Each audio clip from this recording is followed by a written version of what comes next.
Thank you, Mr. Speaker. On a point of order, everyone in this House knows what an honour it is to represent our country.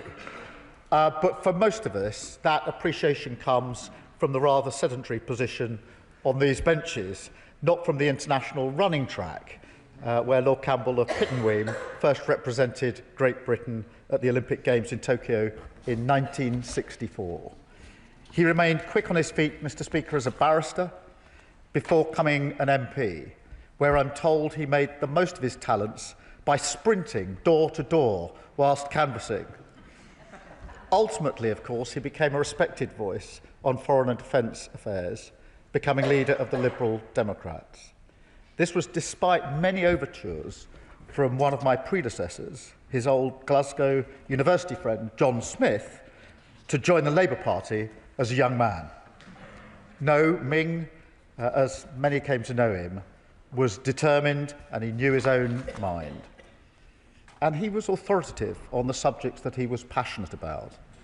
So it was no wonder that he had the respect and admiration of colleagues across the House, who recognised his wisdom and unfailing kindness. Over 28 years of service as a member of this Parliament. Today we remember his commitment to Scotland, in particular, of course, to Fife, championing its industries, from fishing to, in his case, flying, as well as becoming Chancellor of St Andrews University, where he spoke of his joy at meeting students and young people full of hope for the future, a future he had done so much to shape. Mr. Speaker, it was a full life, well lived, alongside Elspeth, his beloved wife of more than 50 years. We are all enriched by his sense of duty and commitment to this country. He stands in the finest traditions of this House. And so, Mr. Speaker, it is a privilege, on behalf of these benches, to pay tribute to the Flying Scotsman. May he rest in peace. Point of order, Campbell. Thank you, Mr. Speaker. And on that point of order, and on behalf of the Conservative Party, I would like to add my voice to the tributes paid today to Lord Campbell. I had the pleasure of meeting Sir Ming Campbell, as he was then, just once, backstage, before any questions. He was very courteous, very curious, and very earnest.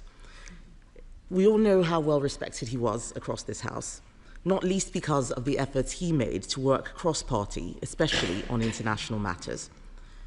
Mr. Speaker, he was a man with a clear sense of right and wrong, committed to doing the right thing, even when it was difficult or unpopular. So I very much hope that his legacy of careful thought, integrity, and public service endures.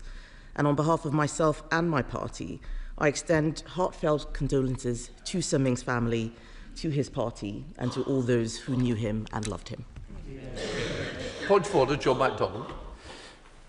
For those of us who were here during the debate on the Iraq War, on all sides, I want to thank Min for the legal advice that he provided us and the way that he addressed that debate, because he did so without seeking any party advantage. He simply set out the legal principles upon which he was making the decision, and he did so with compassion and, as I said, with a recognition of the moral duty that we all had. Many of us agreed with him and voted with him. Many didn't, but everybody respected his judgment as a result.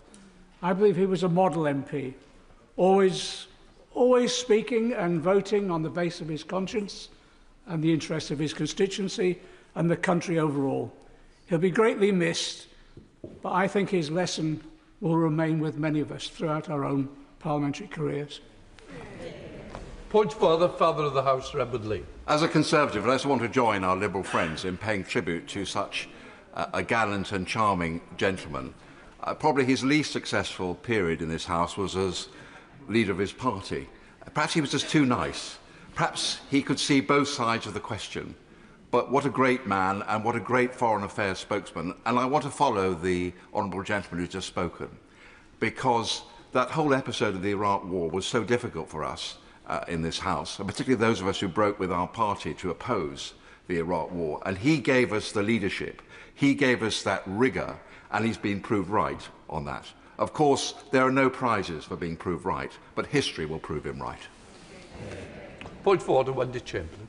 Thank you, Mr Speaker. On a point of order, I stand here both as a friend of Ming's but also as the current representative of his seat. I know how much he felt the privilege of being elected to this House for 28 years as the representative for North East Fife, and I also know the very high regard in which he was held in the constituency. All I've had, both myself and the MSP for the constituency, Willie Rennie, who was previously a member of this place, is very kind thoughts from constituents and stories about Ming as well, which we have taken to our hearts. He was first stood for Parliament in Greenock in 1974. Greenock's my hometown. I was quite reassured when I was first engaging with Ming that we at least had something in common. And I think it was right what the Prime Minister said, that he had the opportunity to switch to other parties, but he chose not to. And although he first stood in 1974, it took until 1987 that he was elected in North East Fife, and shows the spirit and determination that he had as an individual, but also in the work that he did to build the constituency and build the local party there. And I've had lots of thoughts from the local party too, and one of them I thought would be worth sharing with the House, which was shortly after his election, which was a close contest against the sitting Conservative MP, they decided to take a celebratory boat trip out to the Isle of May to see the puffins.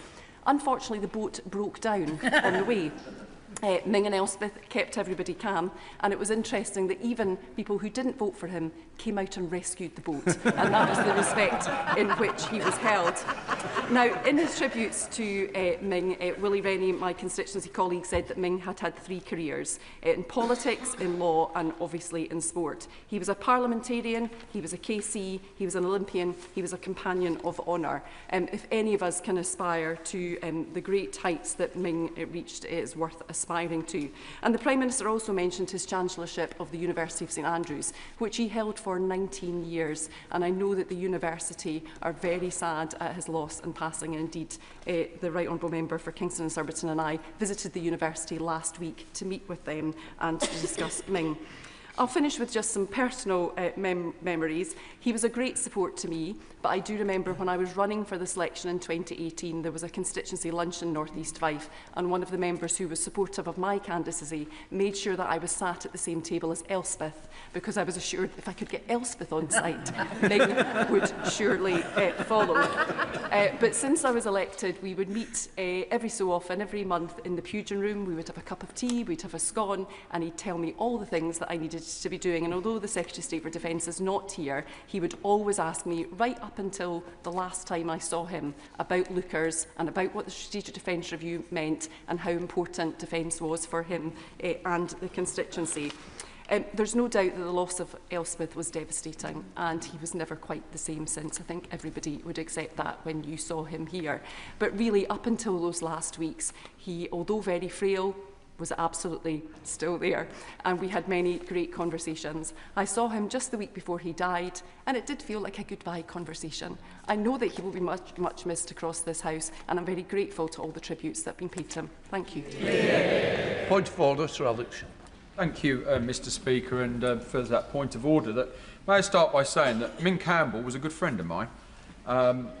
There's a body called the NATO Parliamentary Assembly, which hasn't been mentioned yet today, and for over 30 years Ming Campbell was a member of the Parliamentary Assembly, indeed only really pausing when he had become leader of the Liberal Democrats.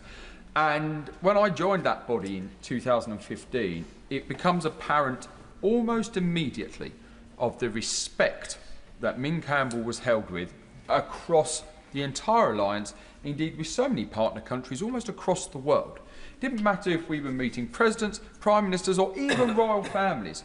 Ming would come into the room and greet the King of Spain, maybe, in the same way he would greet somebody in the tea room, and that respect shone through. I remember very clearly when he was chairman of some of the several committees, and sometimes there are allies who maybe don't quite see eye to eye and got into some really heated arguments within the committee. Ming simply hit the table and said, "Enough!" And the silence fell. That was the level of respect he had, and that was the level of respect he was dealt with. He, during the coalition years, was able to be appointed as leader of the United Kingdom delegation to the Assembly. When I had the honour of taking on that role, I don't think many weeks passed where I didn't telephone Ming on his mobile phone and say, Ming, I need some advice on this difficult situation that was happening, especially during the COVID years when we were trying to work out how we were going to make the annual assemblies and spring assemblies work online. Ming was always there with sage advice on how to lead our delegations. But doing international bodies, one thing which is true, I'm afraid, is that we spend an awful lot of time in airports, especially when flights are delayed. And Ming always had a story, and they were genuinely fascinating. And it's been mentioned about his legal career.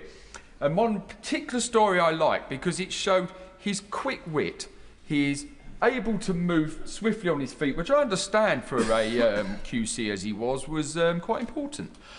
Being able to quickly adapt. And he said he'd been prosecuting a defendant who had caused a fray for drunken disorderly. And he said, he put the question, so how much had you drunk? And apparently his defendant said, oh, about only 8 or 9 pints. He said he paused and he said, are you meaning to tell this court that you drank a gallon of beer and you don't consider that to be very much? He said at that point, he said, I knew I had him. And he would tell so many stories, and not least, Mr. Speaker, he was very proud of his time in San Francisco, where he was training to be a top sprinter. He said, academically, it didn't go quite as well as it should have done. He said, I think I just spent far too much time at the track. Mr. Speaker, he was enormously respected across the world, as I've said. He was a great friend to me. He was a great sage. His politics were clear. But his party allegiances didn't matter when it came to important roles of state and the intellectual rigour that had to be brought to some of these important issues. Mr. Speaker, I will miss him. I know a great number of people in this House will miss him. He truly was a giant of British politics. Point of order, Stephen Gathens. Mr. Speaker, I had the distinction of succeeding Ming Campbell in this place, and whereas he probably wasn't unhappy that I'm not his current successor. He spoke so highly of his current successor. I have to say how highly I thought of him. But more importantly than that, I've heard so many nice stories today about his role globally, but I'm sure as a member for North East Fife has already reflected so beautifully. He was so highly regarded locally. And when I took over from him, it was difficult to go to any of one of the 99 communities in his constituency where there was not a story or there wasn't somebody that was helped. Also, as a colleague at the University of St Andrews, he was an outstanding Chancellor and colleague. So I wanted to pay a tribute, somebody that I may not have agreed with, but when we have that precious commitment, the precious relationship between constituency and Member of Parliament, no one better replicated that in his day-to-day work. And I wanted to pay tribute to a European, an internationalist, but more than that, an outstanding local representative. Yeah. Point of order, Tim Farron. Thank you, Mr. Speaker. On a point of order, I would wish to add my words of tribute to my friend Ming Campbell, who had an impact on me long before I met him. 1987 was the first general election I was active in, and no offence to any Liberal MP at the time, and there's none of them here present, I've been very impressed. Ming Campbell struck me as not being like other Liberal MPs. He looked like he could actually run the country and had a gravitas.